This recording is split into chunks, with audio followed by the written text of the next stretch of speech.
mengoperate IG-nya Cinespace. Biasanya ada tim Cinespace yang operate. Karena kita lagi di rumah aja. Jadi baru pertama kali aku mengoperate ini dan harus pakai kacamata. Maaf ya, kelihatan oma-oma.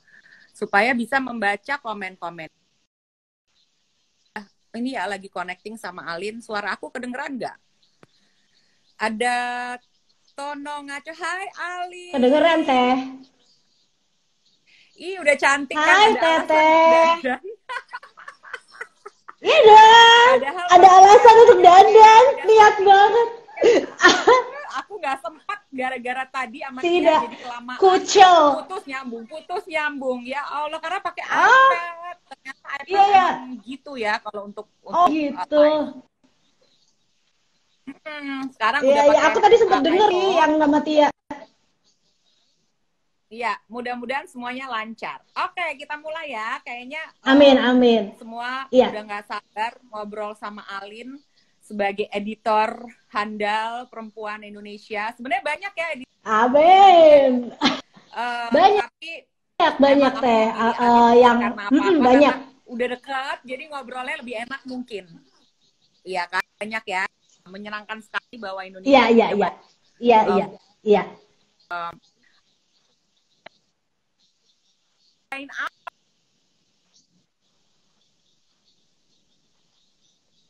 Aku nih kemarin hampir lagi ngerjain kelar apa, Lin, di filmnya rumah Lucky aja? Kuswandi yang Ali dan Ratu-Ratu Queen.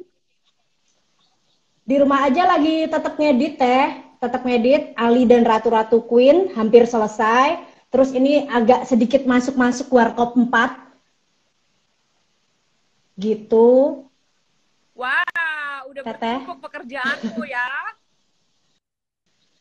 Nah, Iya, tetap PR. tetap ya. Kayaknya kita ini delay sih Teh. Enggak? Oh, delay. Enggak, tapi agak delay kayaknya. Oke, dikit kok delaynya dikit ternyata. Nggak separah tadi. Ya. Ya. Oke, jadi Alin tadi udah jelasin ya. Yang lain mungkin bisa dengar bahwa dirinya sibuk walaupun di rumah aja. Karena pekerjaan editor tuh sebenarnya salah satu lini di perfilman yang ketika ada pandemik nih paling bisa dikerjain di rumah aja. Bener nggak, Lin? Bener Teh. Sebenarnya tuh editor agak nggak ngaruh ya di rumah aja atau nggak di rumah aja, kita sehari-hari juga begini gitu. Cuman emang akhirnya kita jadi ngatur waktu aja sih karena biar tubuh tetap fit ya. Jadi jam kerjanya kita kurangin, emang semua berjalan lebih lambat gitu karena jam kerja dikurangin, terus jadi harus lebih tidur lebih cukup kayak gitu sih Teh gitu. Karena ya kayak aku emak-emak gini selain ngedit tetap pagi tuh ngurusin bocah sekolah online dulu kan. Jadi emosi dan mental harus sehat juga. Jadi ibu guru ya, Lin? Yo itu susah loh ternyata jadi bu guru. Iya, jadi at the end of the day kita menghargai banget ya pekerjaan bu guru ya. Banget. Yang masih SD gitu kan, masih pengen petakilan lah, susah Aduh. diatur ya kan. Iya, dan rasanya kan mereka liburan kan Teh, bukan sekolah gitu. Iya. Jadi membagi waktu ya, padahal setahu aku pekerjaan editor itu pekerjaan yang kita tahu kalau syuting itu juga kita kerjaannya gila-gilaan. Kadang-kadang kita lupa waktu dan maksudnya bisa syuting 24 jam, tahu-tahu udah jam segini lagi gitu kan. Bener. Tapi editing itu juga sebenarnya termasuk salah satu pekerjaan yang juga editor tuh sering banget kerja lupa waktu, lupa minum, lupa makan karena asik di depan screen kan. Komputer ya. Mencoba berbagai versinya gitu. Sekarang lagi masa pandemik begini kan kita semua harus makan yang benar, nggak boleh dehidrasi, harus minum vitamin dan istirahat yang cukup. Makanya tadi Alin juga mengatur waktu di rumah sedemikian rupa gitu ya, Lin. Nah, cuman kita ngomongin project dulu deh yang menarik banget buat aku ini Ali dan Ratu-Ratu Queens, karena kan kamu ngedit, tapi kan biasanya kan director dateng preview, produser, director datang preview. Ini kan lagi nggak boleh ya, jaga jarak, nggak boleh ke kantor nih. Jadi kalian melakukan previewnya gimana sekarang? Kita selama ini pakai kirim-kiriman file teh gitu untuk yang produser ya. Jadi tapi kalau sama Lucky itu kadang aku kirim file, kadang kita duduk bareng lewat Zoom teh. Oh, gitu jadi kan kayak kalau duduk bareng lewat Zoom ya? lewat Zoom gitu. Jadi kita share screen terus yang ini untuk hal-hal yang kecil, tipis-tipis gitu ya, note-note kecil kita bisa kerjain bareng. Tapi kayak misalnya Lucky abis ngeliat satu sequence atau satu scene, kalau ada note besar biasanya aku cuman kirim file, nanti aku benerin, aku kirim file balik. So far seperti itu. Begitu juga dengan preview buat produser, buat tim promo dan lainnya juga semuanya pakai QuickTime, pakai file gitu. Jadi emang jadi responnya melambat memang sih gitu. ya, tapi ini this is probably the new normal ya, yang kita harus adjust. Dan kelihatannya aku ngikutin banget kan Lucky sama Alin di story sharing lagi Zoom. Itu kayaknya menarik sekali ya, soalnya kita jadi belajar ngomong apa ya nih lagi di Zoom. Kita kan biasanya colek-colek kan yang ini, ayo foto di sini gitu. Iya benar-benar. Itu jadi akhirnya mungkin kadang kalau Lucky mau ngasih tau ini coba dibalik ininya akhirnya kita pakai Zoom. Gini ya Luk, ya kadang ada tuh sinyal ya teh gitu patah-patah gitu. Ntar coba kita ulang lagi ya gitu. Itu sih problemnya, kendalanya sinyal pasti buat komunikasi. Tapi seru sih teh, seru sih cara baru tapi ini. Tapi seru lah, yang penting masih bersyukur karena masih bisa bekerja, bener-bener efektif kerja kan, karena ada deadline-nya ya, Alin ya. Tapi kalau misalnya kamu lihat sendiri ya, your choice of job itu sebagai editor, itu kenapa sih Lin? Kan banyak di dunia film ini, ada sutradara, ada penulis, ada producing, ada art directing, ada costume designing, ada makeup, ada lighting, camera, editor. Tapi kenapa kamu memilihnya editor? Kenapa ya teh? Aku juga sebenarnya kalau zaman dulu kenapa aku milih mayor, kuliahnya ngambil mayor editing tuh sebenarnya kayak ya anak kecil so asik lah teh nonton film, terus kok ada yang nggak enak, terus nanya orang ini siapa nih yang nentuin biar kita tuh nontonnya enak atau enggak. Oh itu namanya editor gitu kan. Akhirnya aku ngambil lah tuh, oh berarti editor itu orang yang menentukan sebuah tontonan itu jadi enak ditonton atau enggak gitu kan. Nah akhirnya aku ngambil mayor editing gitu. Nah sambil belajar tuh kok ternyata lebih seru gitu teh. Karena ngedit itu tuh kayak berbagai elemen dalam film tuh kita bisa kayak belajar gitu teh. Di situ kita bisa belajar directing, acting, terus kita jadi nambah pengetahuan tentang sinematografi dan banyak hal gitu di editing. Dan mungkin karena kita suka cerita, aku suka cerita gitu ya, tapi emang cerita lewat gambar gitu. Karena kalau ngomong tuh sebenarnya aku punya kendala berkomunikasi sama orang teh gitu. Kayak ngobrol tuh, aduh grogi kali teh sebenarnya teh. Sebenarnya tuh aku grogian, kelihatannya aja gitu kan buat nutup-nutupin. Tapi sebenarnya ngomong lewat gambar tuh buat aku lebih lancar, ada ngobrol sama orang gitu dan ternyata seru gitu. Semakin aku profesi ini dari belajar kok aku nggak nemu bete-nya gitu, nggak nemu mau pindah profesi atau apa, enggak. Dan ternyata semakin kesini semakin nikmatin gitu teh, mungkin semakin cinta lah gitu teh, semakin enjoy kenal. Enjoy ya ngerjainnya ya. Enjoy iya. Tapi jadi berarti kamu sebelum kamu milih mayor editing, kamu udah masuk IKJ kan, sekolah film ya? Masuk IKJ, iya. TV sih teh jurusanku sebenarnya. Oke, awalnya jurusannya sebenarnya TV teh. Halo? Iya. Kenapa? Karena aku tahunya waktu itu ada Wawan editor. Hai. Jadi mungkin Wawan tuh TV juga teh. Jadi mungkin karena aku kan masuk 97. Film kan lagi mati teh. Film tuh lagi mati. Jadi aku nggak punya gambaran gitu kerja di film seperti apa. Dan waktu itu kan TV lagi naik daun banget gitu ya. Udah aku ngambilnya TV gitu. Emang rencananya pengen kerja di TV tadinya gitu teh gitu. Tapi kalau di IKJ itu kan semua kebawa tongkrongan ya, kebetulan tongkrongan atau aku banyak bergaul sama teman-teman dari film ya. Udah akhirnya malah kejerumus ke film gitu. Oke, jadi tapi ketika ngambil mayor, editingnya television TV. editing, bukan film Iya. editing. TV. Bukan. Iya, TV. Bukan. Oke, ini.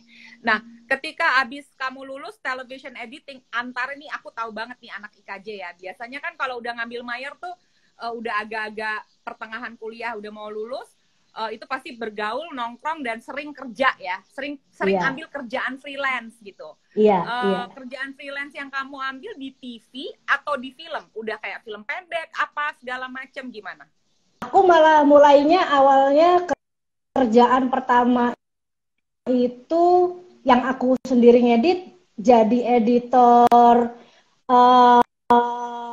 trailer-trailernya teh. Jadi dulu trailer G-Fest sampai berapa kali G-Fest itu awal-awal semua tuh ya. yang kerjain. Trailer iya. Hubungannya juga ke film awal-awal kan? G-Fest. Promo trailer G-Fest. Iya. Iya. Terus sama lebih banyak ke dokumenter.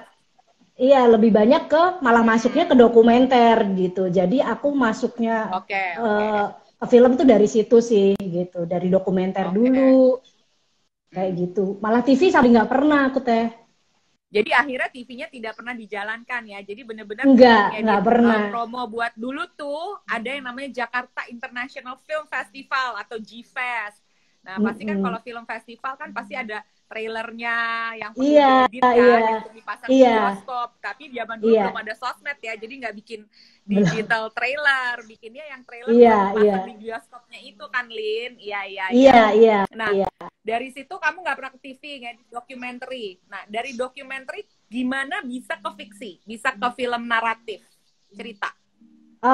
Ya, itu tuh awalnya aku kalau di IKJ tuh kalau ada kakak-kakak kelas ujian kan kita adik-adik suka bantuin ya gitu. Nah, awalnya aku ngeditin film ujiannya Ocai teh. Film ujiannya Ocai. Iya, ya yang ngeret-ngeret aku pertama kali masuk ke film Ocai. Jadi pas dia bikin film kedua Alexandria, dia nawarin aku, mau nggak ngedit film layar lebar. Terus waduh, itu aku sebenarnya nggak yakin. Lu yakin Cai ngajakin gue? Nggak mau Wawan aja lagi, kan yang film pertamanya sama Wawan tuh. Enggak gini-gini. Ya Wawan film pertamanya Ocai kan sama Wawan. Terus ya udah deh, asal lo yakin, asal lo yang gue ya gitu. Tapi ajarin ya gitu, tetap gitu. Tapi tetap kita belajar bareng ya Cai, karena gue juga belum pernah nih ngedit film. Sebelumnya aku cuma ngasistenin film, itu pun cuma 2 kali. Filmnya Mas Rudi sama Mas Sasta itu di Mengejar Matahari, sama ngasistenin Wawan di Bangsal 13. Akhirnya aku masuk ke film sebenarnya ya gara-gara Ocai gitu. Gitu sih Teh. Karena pertemanan. Dan ternyata kamu menyukainya bercerita lewat gambar, editing. Iya. Nah, Lin, kalau misalnya editor kan kita tahu kalau untuk film panjang kan pasti punya asisten-asisten ya, dan kamu pun dulu kan pernah ngasistenin Wawan dan Sasta ya, yang lebih senior, editor senior. Apa sih yang kita bisa belajar ketika menjadi asisten editor? Yang pasti kalau jadi asisten tuh Teh, kita harus punya manajemen yang baik. Manajemen waktu, manajemen file, manajemen dalam pekerjaan itu harus bagus banget buat seorang asisten gitu, dan disiplin sih gitu, karena seorang asisten itu kan tugasnya nanti mensupport si editor, dia yang akan menyiapkan bahan-bahan kerjanya si editor gitu. Jadi dia harus tahu bagaimana cara mengelompokkan file, data dan lain-lain yang memudahkan si editor nanti bekerja gitu. Kalau bisa malah dia itu justru lebih hafal scene ini di mana terus filenya ada di mana, itu harus lebih gitu. Ya, letak-letaknya gitu Teh. Dan mempersiapkan segala kebutuhan untuk mengedit, misalnya musik. Kalau musik ini misalnya film horor, disiapin lah tuh musik-musik yang berhubungan dengan tema filmnya. Reference. Terus nanti mungkin ada bahan-bahan yang lain. Nah, itu tugasnya si asisten Teh gitu. Nah, kadang kalau misalnya udah lebih jauh lagi, si asisten ini bisa jadi kayak partner diskusi juga sih Teh gitu. Kadang kan si editor tuh ketika ngedit kan juga butuh kayak fresh eye lah Teh. Nih kadang ada nih kalau misalnya kayak aku ngedit aja, ini udah yakin belum ya, ini enak gak ya? Kadang diskusinya sama asisten, ini gimana Iya, lo iya. waktu nonton gitu. Iya, iya. Kurang apa ya rasainnya gini-gini, nanti dia bisa kasih pendapatnya dia sih gitu, itu jadi bahan gitu. Gitu sih Teh. Iya, Kurang iya, iya. lebihnya seperti itu pekerjaan Oke, asisten. kurang lebihnya seperti itu. And Mm-mm, then mm-mm. kamu menjadi editor yourself, head of Iya, department iya, kan ya jadinya ya. iya, iya. Terus ketika kamu udah menjadi editor, bagaimana kamu memanage si asisten-asisten ini? Karena kan biasanya asisten kan fresh from school gitu. Atau dia kayak masih semester berapa, tapi Halo ada Teh, potensi, kamu ambil untuk jadi asisten. maaf. How do you manage your assistants? Ada Uh, Edi? halo, gak putus-putus nih. Kalau aku nggak salah, gimana manage asisten ketika Oke, udah oke. jadi editor gitu ya? Udah jadi chief head of Iya, ya. pastinya sih aku sebenarnya jujur aja nih Teh, waktu aku jadi asisten tuh aku bukan asisten yang baik sih Teh. Mungkin karena pada saat itu aku udah ngedit juga, aku udah ngedit sendiri. Jadi emang aku merasa wah gue ini bukan asisten yang bagus nih. Tapi aku tahu tuntutan untuk sebagai asisten tuh apa gitu. Akhirnya aku mengundurkan diri nggak mau ngasisten. Ya udahlah gue ngedit dokumenter aja. Nah tapi ketika aku jadi chief chief editor, aku jadi kayak banci folder Teh gitu. Jadi kayak semuanya tuh harus detail gitu, harus jelas. Aku Iya. menuntut asisten aku untuk mencatat, banyak mencatat gitu. Misalnya abis syuting, kita terima script continuity kan Teh. Aku selalu Iya, bilang ke filenya. asistenku, itu script continuity harus lo baca karena itu adalah kayak surat-suratan antara orang yang di lapangan dengan kita di post gitu. Jadi kalau Iya, ada betul. note dari sutradara atau apa, aku selalu minta mereka untuk menulis kembali kayak di post-it gitu Teh. Jadi nanti Iya, iya. supaya memudahkan aku kerja tuh udah nggak bolak-balik lagi, tapi udah tinggal baca aja gitu. Itu satu gitu. Terus masalah foldering gitu, masalah foldering juga harus rapih, nggak boleh berantakan, nggak boleh bikin aku bingung kerja gitu. Aku kasih tahu ini folder dibagi per 10 scene gitu supaya kita nggak terlalu banyak. Begitu juga Iya, timeline editing seperti itu. Terus report apa suka asistenku bikin scene control Teh. Jadi ketahuan scene yang udah dia itu apa iya, aja gitu, udah berapa aja gitu. iya, Terus iya. ya kurang lebih seperti itu sih Teh, lebih ke sana gitu. Dan masalah ngeditnya juga kadang tuh kan kita tahu ya bisa ngeliat nih asisten kita yang udah bisa ngedit sama yang baru belajar gitu. Jadi akhirnya kayak Iya, kita sendiri juga harus naker sih Teh. Oh, untuk job iya, yang ini asing gue nih yang kapasitasnya masih segini, berarti gue yang nanti akan lebih, aku yang akan lebih hitungannya bekerja lebih keras gitu lah. Karena kan nggak semua asisten udah settle dia asisten yang berpengalaman gitu. Kadang ada anak baru regenerasi asisten-asisten baru yang emang mesti kita didik lagi gitu kan Teh. Nah biasanya iya. akhirnya kayak sekarang misalnya aku udah ada nih Teh satu asisten yang selalu sama aku dan dia udah oke banget. Nanti misalnya ada masuk anak magang atau asisten 2, nah itu nanti aku minta mereka untuk berhubungannya masih asisten 1 nih untuk mendeliver ilmunya Oke. gitu.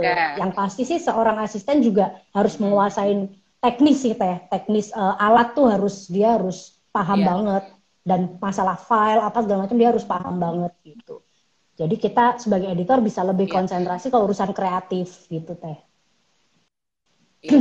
Nah, kan berarti kan editing itu ada hubungannya erat banget dengan file managing ya.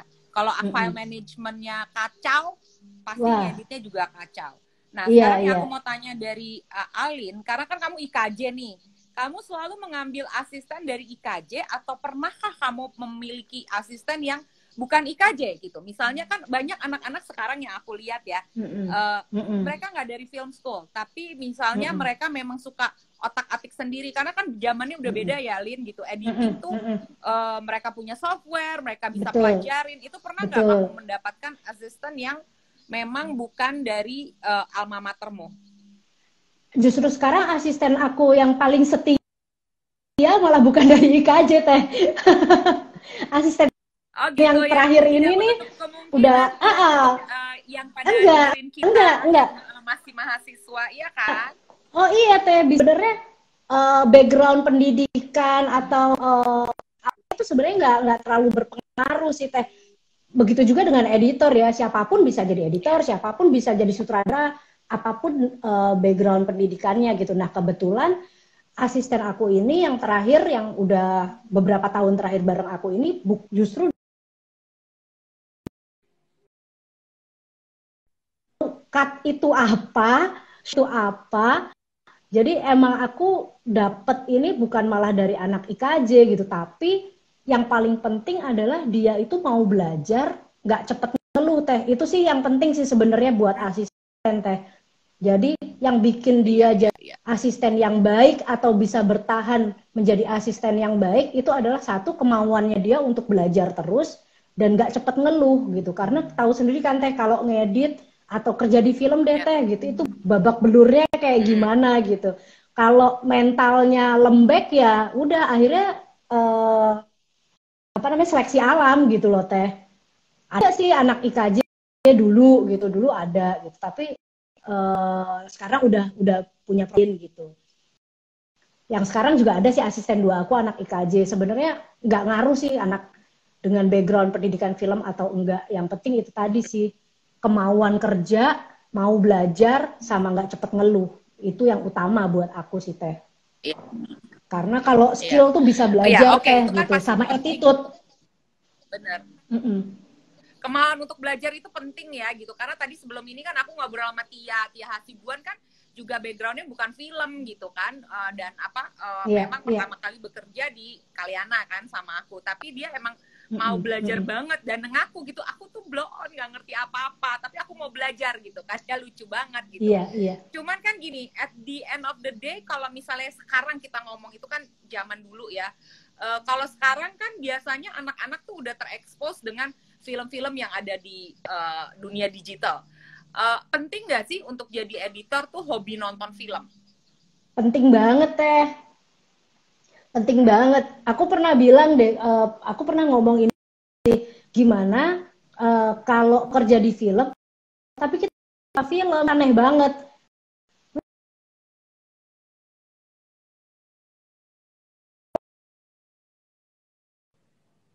Belajar sesuatu, pengen masuk ke dunia itu ya mau nggak mau lo harus mencintai atmosfernya, mencintai apa yang ada di situ gitu loh. Ya kalau kita mau masuk ke film apapun ya, mau jadi editor, mau ini, udah pasti kita punya kesukaan terhadap film gitu. Jadi ya wajib sih, suka lah, paling nggak suka lah nonton film, nggak yang harus wajib setiap hari nonton juga film kalau ya, emang walaupun genre-nya terserah kita yang kan kalian biasanya suka apa gitu kan. iya iya iya iya benar-benar.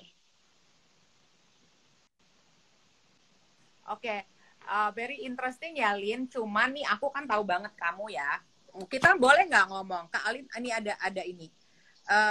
Ada pertanyaan yang bagus ya dari aku, nggak nanyain semua yang ada di sini, yang bagus-bagus aja. Dari Gira, apakah sebagai editor pernah dilibatkan sejak pre-production, sejak dalam pembahasan skenario gitu? Editor pernah nggak ngasih masukan ke skenario? Iya teh. Tolong dijawab. Untuk di beberapa pekerjaan kadang aku diajakin teh sama sutradaranya, tapi nggak di setiap film ya. Tergantung direkturnya mau melibatkan kita atau enggak dari urusan skenario gitu. Nah, beberapa sutradara kadang ngajakin teh dari misalnya belum final draft. Misalnya udah draft kayak Ocha itu dari draft berapa gitu, udah aku suka disuruh baca deh, ntar lo kasih masukan gitu. Nah, aku baca tuh, akhirnya baca, terus nanti lebih ke masukannya lebih ke untuk urusan struktur, menjaga aktor dan lain-lain. Dan itu akhirnya kita bisa diskusi sih teh. Gitu. Pace-nya seberapa nih Cai gitu. Oh segitu. Oh kalau mau pace-nya segini, mendingan ini begini nih mungkin gitu. Tapi kalau urusan adegan kan director ya teh, kita lebih ngelihat struktur cerita dan konsistensi karakternya gitu. Wah ini kok karakternya tadi begini, yang sekarang begini, berarti harus ada apa sesuatu atau karakter diapain gitu. Biasanya bisa begitu sih dialog. Seperti itu sih. Jadi mungkin banget sih editor itu dilibatkan. Jadi memang lebih enak kalau untuk baca skrip. Sebenarnya lebih enak dari awal ya, baca skrip gitu. gitu. Mau dikasih masukan atau enggak itu tergantung bagaimana director dan tim scriptwriter-nya gitu kan. Apa namanya, sudah terjawab mungkin ya tadi yang nanya itu, tadi pertanyaan yang bagus soalnya. Nah, Mas aku mau Giras. skip ya karena kita setengah jam lagi. Aku skip dulu ke pertanyaan my God, cepet banget. Iya, udah tinggal setengah jam lagi. Alin, kan kita tahu bahwa beberapa filmmaker perempuan, banyak sih, hampir semua, pasti punya concern ya terhadap kekerasan seksual yang terjadi di set film. Apakah itu lagi pre-production adalah persiapan ya, kita lagi rehearsal, lagi apa, reading, lagi production, atau ketika lagi dubbing, kan pasti post production juga proses di post, nggak cuma editing tapi ada dubbing di mana pemain harus masuk lagi. Ketika terjadi kekerasan seksual di beberapa kasus ternyata ada kan di Indonesia, kemudian pembuat film dan beberapa perempuan-perempuan lain yang di luar film pun berkumpul dan menyatakan solidaritasnya gitu ya. Alin termasuk yang aktif untuk menyatakan bahwa ini nggak benar dan aku mau bersolidaritas dengan semua yang pernah merasakan dilecehkan di set, baik itu pemain ataupun sesama kru perempuan atau laki, sebenarnya itu bisa laki atau perempuan ya, tapi bisa laki atau perempuan sih ke perempuan, most cases ke perempuan. Atau teman-teman kita minoritas dari alternative sexuality yang terlibat jadi kru juga sering mendapatkan pelecehan. Dan Alin termasuk yang aktif. Yang mau aku tanyain adalah apa yang mendorong Alin menjadi aktif untuk menyuarakan hal ini? Itu dulu. Mungkin ini ya Teh, maksudnya kenapa aku jadi ikut aktif, mungkin dari aku sendiri dulu, aku pernah juga gitu loh, pernah merasakan bisa dibilang korban lah gitu ya, gitu. Tapi pada saat aku menjadi korban itu tidak ada keberanian, mungkin ya, nggak ada keberanian untuk ngomong pada saat itu. Waktu itu, pada saat itu. Ke orang lain. Berapa gitu. Itu Lin, boleh tahu nggak tahun berapa? 2013 apa 2014 gitu Teh ya. Ya belum terlalu lama ya maksudnya. Belum terlalu lama. Iya. Belum terlalu lama. Terus maksudnya aku nggak ceritakan, maksudnya aku menganggap ya karena mungkin pengetahuan kita pada masa itu juga belum seperti sekarang ini gitu ya Teh. Jadi aku cuman ngomong pada orang-orang yang ada di waktu itu aja, tapi aku nggak menganggap itu untuk ini ternyata sesuatu yang harus kita omongin nih gitu. Ini terjadi di siapa aja, iya betul gitu. Nah, akhir-akhir ini banyak kasus pelecehan terhadap teman-teman yang kita dengar gitu, dan mereka bersuara. Itu sih menjadi trigger buat aku untuk ini aku harus support gitu. Ini aku harus support supaya tidak ada orang-orang seperti aku lagi yang ya udah deh diem aja lah gitu. Udahlah, nanti daripada dianggap lebay gitu kan. Nah, ini yang harus kita support dan harus kita pancing teman-teman lain yang pernah menjadi korban seperti kami untuk nggak usah takut gitu loh. Nggak usah takut untuk bicara gitu. Untuk bicara. Karena memang kalau korban itu pertama pasti dianggap lebay, terus ngegede-gedein, itu kan cuman bercanda gitu. Dan yang paling gampang untuk keluar sebagai pelecehan kan sebenarnya omongan ya Teh gitu. Omongan di kru film terutama gitu ya. Itu gampang banget gitu ngomong, ngatain walaupun niatnya mungkin ke bercanda gitu. Nah, ini yang harus diedukasi gitu ke teman-teman bahwa kita harus bisa memilih dan mulai mesti jaga omongan, mana yang itu ternyata nyakitin orang, itu ternyata melecehkan gitu. Karena banyak juga teman-teman yang sebenarnya nggak ngerti Teh bahwa yang selama ini mereka anggap bercanda itu ternyata bentuk pelecehan gitu. Nah, ini juga harus diedukasi, bukan cuman korbannya aja, tapi pelakunya juga banyak yang ternyata nggak ngerti gitu. Nah, ini yang harus kita sebarkan bersama, yang harus kita tularkan bersama bahwa ini tuh nggak sembarangan, ini tuh penting gitu.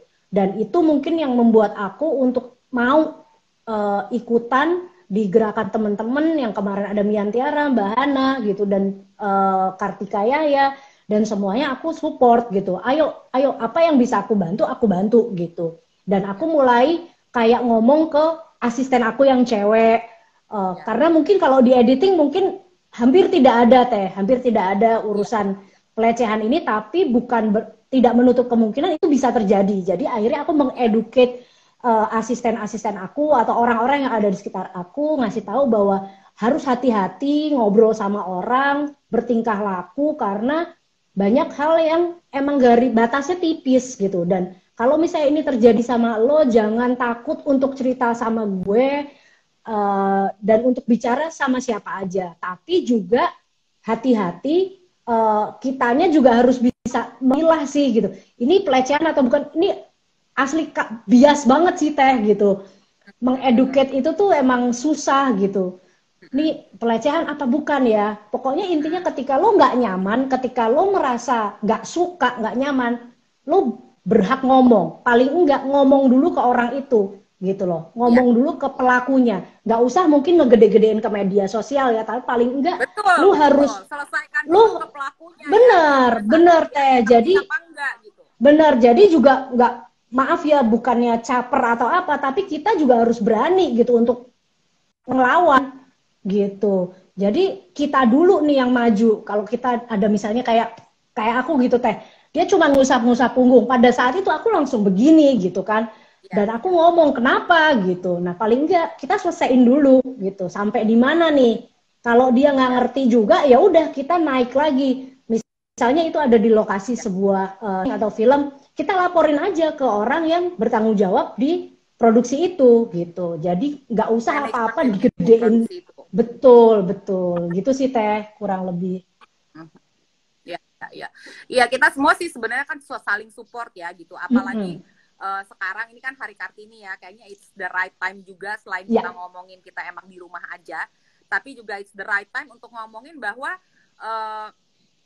semua pembuat film Indonesia, baik perempuan maupun yang laki-laki, kayaknya harus solidaritas deh. Udah harus tahu batas-batas mana yang emang bercandanya tuh yang non seksual. Terserah deh lo mau apa aja, kita hobi bercanda, kita sama-sama bercanda. Tapi ketika bercanda itu udah menjurus ke sexuality dan kitanya nggak nyaman gitu kan, tuh kan gue sampai ambruk kursinya. Semangat. Itu kayak gitu, harus langsung diomongin gitu ya, harus langsung sorry ya gue udah nggak nyaman nih. Iya benar gitu kan. Dan itu juga sebenarnya jadi melatih siapapun itu yang melakukan itu gitu untuk tidak terjerumus lebih jauh gitu. Kalau kita harus stop duluan gitu. Dan apa namanya, mungkin ketika kita mengedukasi, gue nggak nyaman, lo mau nggak digituin? Kalau lo mau digituin, kalau buat gue nggak nyaman gitu. Ketika itu kita juga sebenarnya udah memprotek diri kita dan kita mengedukasi si orang tersebut gitu loh. Betul Teh, betul. Iya. Kita karena juga mau mendorong bahwa ya yang lain-lain ya, maksudnya Alin and editing team, the whole film production team itu jangan takut untuk ngomong bahwa gue nggak nyaman, please stop. Iya, betul Teh. Betul, karena dengan kita berani ngomong, mereka jadi punya takeran sih Teh. Oh, ini orang nggak bisa nih diginiin gitu kan. Atau, oh, gue nggak bisa nih bercanda begini lagi sama dia. Kayak gitu ya, dianggap gak asik, bodo amat. Gitu kan. Betul Teh. Oh, ternyata bercandaan gue, dia merasa begini ya. Aduh, gue nggak mau lagi dia bercanda seperti ini, misalnya. Kayak Iya. Itu yang harus dikomunikasikan sih, bahwa stop it ya, aku tidak nyaman gitu. Itu nggak apa-apa untuk ngomong seperti itu. Ketika itu udah nggak mempan, baru diomongin ke otoritas yang lebih tinggi lagi. Dan sebenarnya orang-orang film udah sangat paham gitu ya, apalagi kita juga masukin kolosal di kontrak segala macam, udah mulai kan ya sekarang. Tapi maksud aku it's very interesting kenapa Alin sebagai editor kan yang paling di ruang agak aman ya kalau di film, maksudnya urutannya ya. Ruang yang paling rentan itu kan di set, karena banyak banget orang, banyak orang lighting, banyak orang dari latar belakang yang berbeda-beda gitu ya. Kadang-kadang kita nggak bisa mengedukasi mereka dan pengertian mereka sama rata gitu, belum tentu bisa semudah itu gitu. Tapi itu menarik aja buat aku gitu, ketika Alin menjadi yang lumayan terdepan ketika hal itu kemarin ini sempat terjadi dan menyuarakan solidaritasnya gitu. Karena padahal editor ya, tapi ternyata Alin juga tidak sungkan untuk bilang bahwa it happened to me gitu kan ya, Lin. Iya teh. Ya itu juga untuk solidarity itu mungkin pengaruh dari teman-teman yang lain juga sih ya gitu. Jadi aku juga ikutan berani gitu sih teh. Iya, kita harus bersatu soalnya. Iya benar. Sendiri ya kan. Bener teh, bener. Semua lini juga harus paham, harus mau solider dan mau mengontrak orang-orang yang memang profesional, orang-orang yang juga paham mengenai boundaries gitu ya. Kita tuh kerja profesional, kita seperti keluarga, tapi kita juga profesional, kita tahu bahwa orang ada boundariesnya. Karena di film itu kita udah berbulan-bulan syuting, mungkin boundariesnya jadi kayak blur gitu. Kadang-kadang seperti itu. And aku pikir seru aja kalau misalnya nggak cuman para tim kamera, tim art, atau sutradara, produser yang ada di set yang ikut bersolidaritas, tetapi dengan adanya Alin kan akhirnya orang-orang yang ada di pasca produksi juga ikut bersolidaritas gitu loh. Iya, benar. Selain itu, Lin, aduh, udah tinggal 18 menit lagi. Selain itu, sebenarnya apa sih yang bisa kita lakukan nih sekarang lagi di rumah aja ya? Terus kemarin kan sempat terhenti juga ya gerakan, maksudnya tadinya mau bikin video, pengen ngedit mengenai stop kekerasan seksual dimanapun, termasuk di lingkungan perfilman. Itu tuh apa sih, what can we do sih untuk continue walaupun kita lagi di rumah aja? Sebenarnya dengan begini juga bisa salah satu jadi kampanye sih teh gitu. Ini asik banget ketika banyak filmmaker cewek ngomongin tentang ini gitu. Jadi nggak cuman public figure aja yang ngomongin ini, tapi juga kru mungkin kita bikin acara seperti ini tuh seru banget dan bisa mengeduket yang lain. Dan ini menurut aku tuh momen di rumah aja ini justru kesempatan sih teh buat kita untuk menyebarkan virus kebaikan ini lebih luas gitu.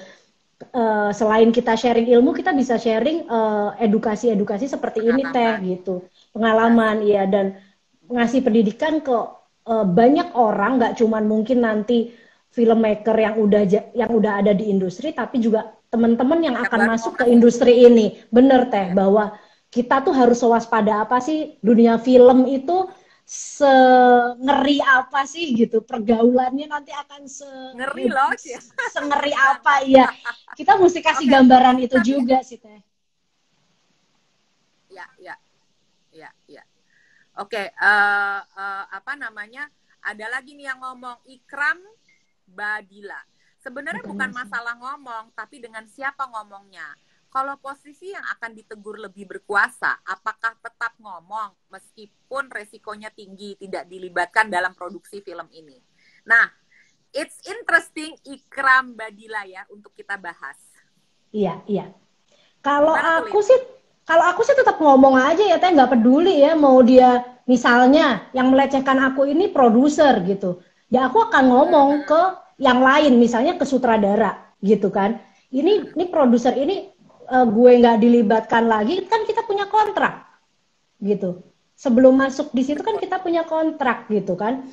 Kalau kita udah masuk ke sebuah produksi, kita udah punya kontrak, terus tiba-tiba karena aku nggak suka dilecehin, terus aku ngomong aku dipecat atau aku diberhentikan, ya udah biarkan kontrak yang berbicara, tapi paling nggak gue udah jaga diri gue sendiri gitu, dan semua orang tahu nih kelakuannya orang kayak apa gitu kan. Maksudnya ya udah, kalau emang harus dipecat, insya Allah ya teh, rezeki tuh nggak akan ini ya kebalik gitu. Ya udah, mungkin emang gue nggak rezeki di sini, tapi daripada gue dilecehin ya mendingan gue nggak kerja aja sama nih orang gitu kan teh. Kalau aku gitu. Dan aku berharap teman-teman seperti itu juga sih gitu. Jadi nggak usah Ya, takut. karena kadang-kadang gini, kadang-kadang tuh pressure dari masyarakat kita itu terlalu terlalu tinggi untuk bahwa kan kamu perempuan, kamu dapat kerjaan aja udah untung loh. This is your only way to be successful gitu. Nah, hal-hal yang seperti itu tuh sebenarnya udah nggak berlaku sih gitu. Mau laki, mau perempuan, ketika kita udah mendapatkan diskriminasi atau misalnya perlakuan yang tidak adil, itu kita harusnya bisa bersuara, dan kalau nggak ada hasil apa-apapun ya kita bisa cabut dari project itu untuk bekerja di ruang atau space yang kita merasa kita aman dan nyaman, betul Teh. Dan nyaman gitu, karena apa sih yang kita cari ya kalau cuman mikirin uangnya aja atau segala macam. Of course ada kepentingan seperti itu ya, karena apalagi kalau mungkin kita adalah kepala keluarga, perempuan kepala keluarga juga banyak ya kan, atau maksudnya single parents atau apa ya. Tapi please jangan takut untuk diomongin ke orang lain ya, seperti tadi Alin. Kalau di film kan sutradara sama produser nih yang paling punya kekuasaan. Kalau yang melakukan produser ngomong aja ke sutradaranya gitu misalnya. Kalau yang melakukan sutradaranya ngomong ke produsernya, seperti itu. Jadi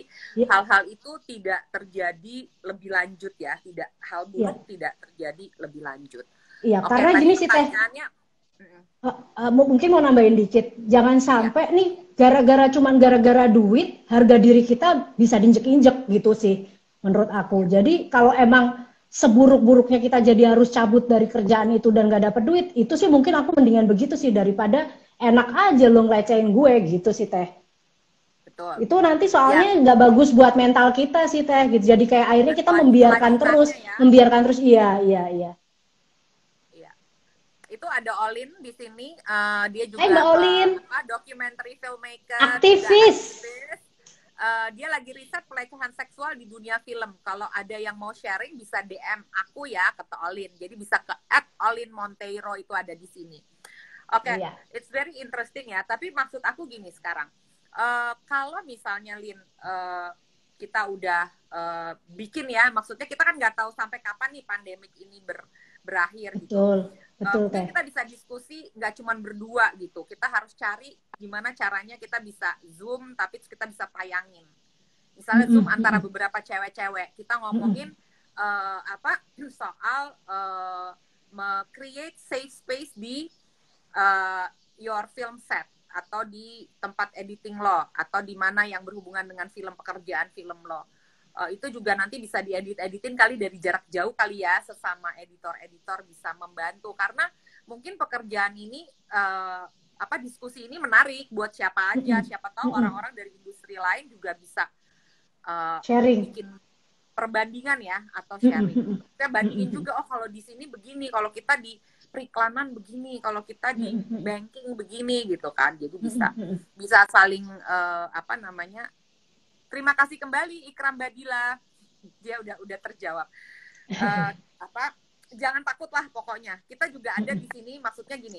Ini kan Cinespace ya account-nya. Cinespace kan sebuah alternatif sinema ya, yang dibikin oleh Kalyana Shira Foundation, yang mana sekarang lagi belum bisa muter film kan, karena pandemi tutup dulu. Nah, kita tuh pokoknya berusaha untuk bikin apa aja deh yang kaitannya tentang equality sama well-being gitu, bahwa kita hidup tuh nomor satu well-being sama equality deh, jangan ada diskriminasi. Nah, ketika itu bisa, nanti kita bisa kerjasama lain. Yang berikutnya yang aku ingin tanyakan, mudah-mudahan waktunya cukup, tinggal 11 menit lagi, cepet banget. Itu selain kita mau bikin kayak gitu-gitu ya Lin ya. Cuman ini ada beberapa juga yang udah nanya ke aku. Oke, saya pengen jadi editor. Saya kepengen kerja dengan editor, misalnya karena dia tahu karya Alin, atau misalnya ada yang tahu karya Dewi, karya editor-editor lain. Gimana sih menghubungi dan kirim CV untuk mungkin bisa jadi asisten, bisa magang bukan di PH-nya, tapi with you gitu, with each editor. Itu gimana sih? Ya, ini sebenarnya udah berjalan sih Teh gitu. Banyak teman-teman yang langsung DM dari Instagram, atau mungkin lewat Inavet lewat akunnya Inafet tuh banyak yang mau magang dong sama siapa, sama Coba siapa. jelaskan dulu apa itu Inafet. Mungkin nggak Oh banyak iya yang nggak iya. tahu. Oh iya, teman-teman Inafet itu adalah Asosiasi Film Editor Indonesia gitu. Jadi akunnya adalah @inafet.ig. Sekalian promo ya Teh. Iya dong, iya dong, iya Gitu. dong. Jadi banyak banget teman-teman yang mau magang tuh langsung DM ke kita. Nah, di Inafet itu bisa dilihat ada editor siapa aja.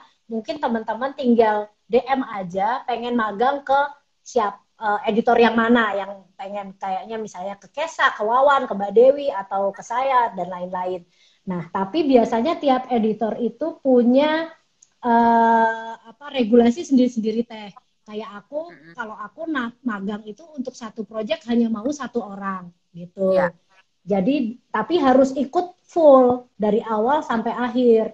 Nah masalahnya kan teman-teman ini yang magang kalau dari kampus atau dari sekolah kadang cuma bisa seminggu 2 kali atau Ya, cuman mau ikut 1 bulan aja gitu. Nah aku ya, biasanya akan bilang ke dia, menurut menurut aku mendingan full karena kalau cuma seminggu sekali atau ikut sebulan film itu belum selesai.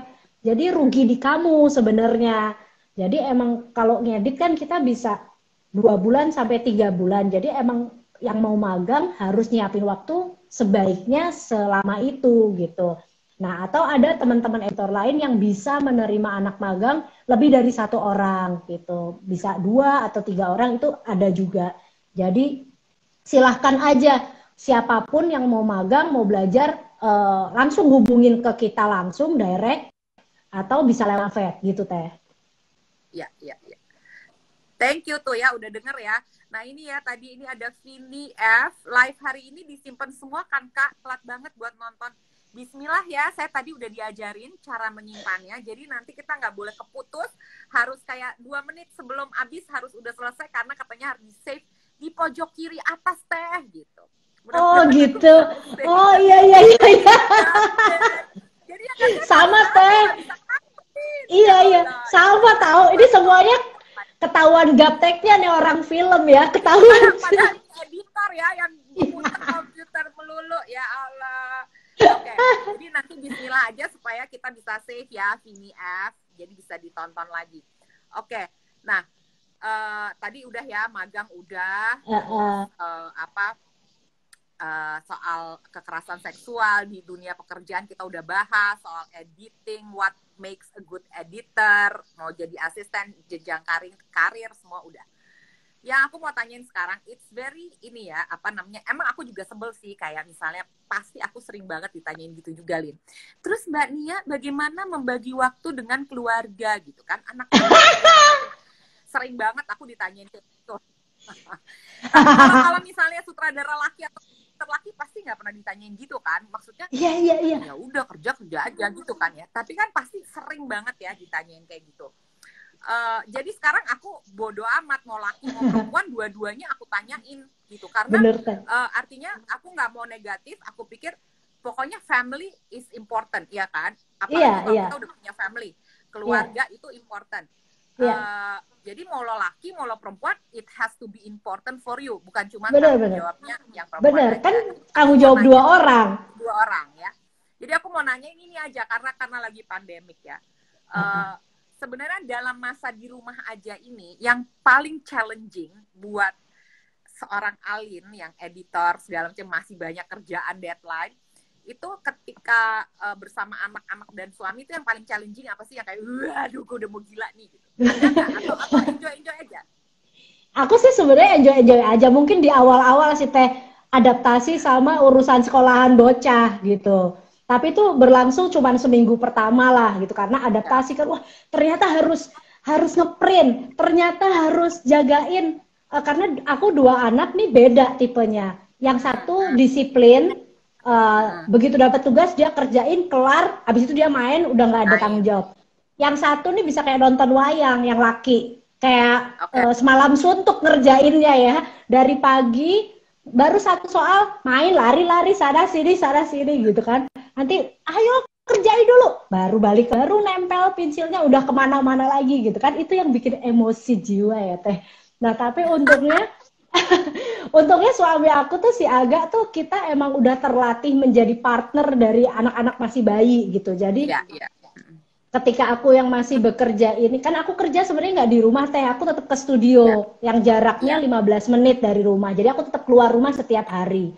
Nah akhirnya aku ngasih batasan, aku cuma bisa sampai habis makan siang nemenin kalian, habis itu kalian sama ayah.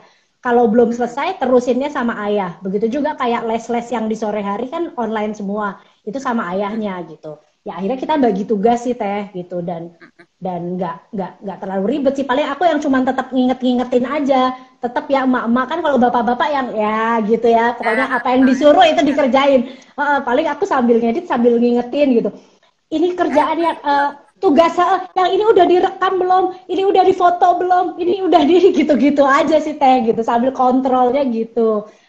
Kurang lebih gitu sih teh, jadi keemak-emakan kita tetap tetap ada, tapi kan tetap harus tanggung jawabnya harus di-share ya berdua. berdua. Iya gitu. Ya, seneng Just, banget sih ngeliat. Waktu itu kita lagi ngedit apa ya, Lin? Oh, ini kisah tiga darah ini ya. kisah tiga darah. Anak-anak Anak-anak di bawah, tapi berkunjung. Aga yang jagain. Jadi kamu Iya, awalnya iya. kerja. Iya, iya. Kan kalau bisa kayak gitu kan menyenangkan ya sebenarnya Iya, ya. iya, Walaupun sih iya. ya memang ada sesuatu di beberapa mama yang emang lebih kayak ingat ya ini, ingat ya udah jam segini, ini udah belum gitu. Tapi ada juga yang Iya, nyantai, yang iya, bodo iya. amat deh gitu. Iya, iya. Ya Habis kan kalau seru banget ya digituin, sekarang. kalau kalau kita ya ikutan stres, malah kerjaan yang lain ntar kita nggak bisa konsentrasi gitu kan. Ember, Jadi ember, emang ember, ember. harus bisa Iya, dibawa santai. iya betul banget. Jadi sekarang ini ada Sandy Elizabeth, iya sama Iya, hai kegiatan Mbak ini aku Sandi. juga tiap pagi urus anak dan tugas online, drama Drama banget banget. pas matematika. Juara nih. Nih mama Bener-bener. pada curhat semua nih, mama Dina Curhat, dan Om curhat. Hilman. Iya, iya. Curhat. Untung Tapi ya anakku teh, udah gede-gede, aduh. tapi ya Kebayang teh kalau ini mungkin matematika. nggak terjadi di bapak-bapak ya. Maksudnya gini nih, kita tuh kalau kalau lagi ibu-ibu nih mau lagi kerja mau apa urusan sekolah tuh kan tetap WhatsApp-nya ke kita ya, ibu-ibu guru ini Iya, ya iya. gitu. Jadi tetap sambil kerja lagi sama director kadang ini harus ini bentar ya maaf ya ngurusin dulu bocah-bocah gitu, dan itu kayaknya nggak terjadi di bapak-bapak gitu loh. Semuanya tetap aja ke emaknya, ini link les, link ini link itu gitu, bapaknya enggak. Jadi emang harus kita yang nge-share, Jadi tolong harus kita, ya gitu. tapi aku dulu waktu anakku masih SMA, tahun lalu tuh dia masih SMA, sengaja sih kita aku masukin nomor telepon suamiku sama aku di Iya, iya, grup iya. parents gitu kan. Ya Iya, iya. walaupun ya lebih sering aku yang balas, tapi kan at least Dia bulan ini tahu. coba tahu yang ini, at least dia Iya, iya, tahu sama, gitu kan. sama, sama teh. Aku juga masukin agak ke grup itu biar dia juga lihat sih, paling nggak lihat. Paling nggak Gitu. baca gitu kan ya. Baca, iya. Itulah dia kiat-kiat kiat-kiat Kiat-kiat masa ibu-ibu masa non bekerja. pandemik dan pandemik ternyata ya. Iya. Tetap aja emak-emak juga ya Allah. Nah ini aku cuma tinggal 2 menit lagi supaya bisa Oke, nge-save, kita harus akhiri dulu, Alin. siap. Seru banget. Jadi ini tim Cinespace tinggal dipikirin aja deh, mungkin mau ngomongin soal kiat-kiat bagaimana menghindari pelecehan seksual dan segala macam next di bincang-bincangnya Cinespace. Terima kasih Alin, stay safe, Terima stay kasih healthy. Teteh, sama-sama, sehat-sehat selalu.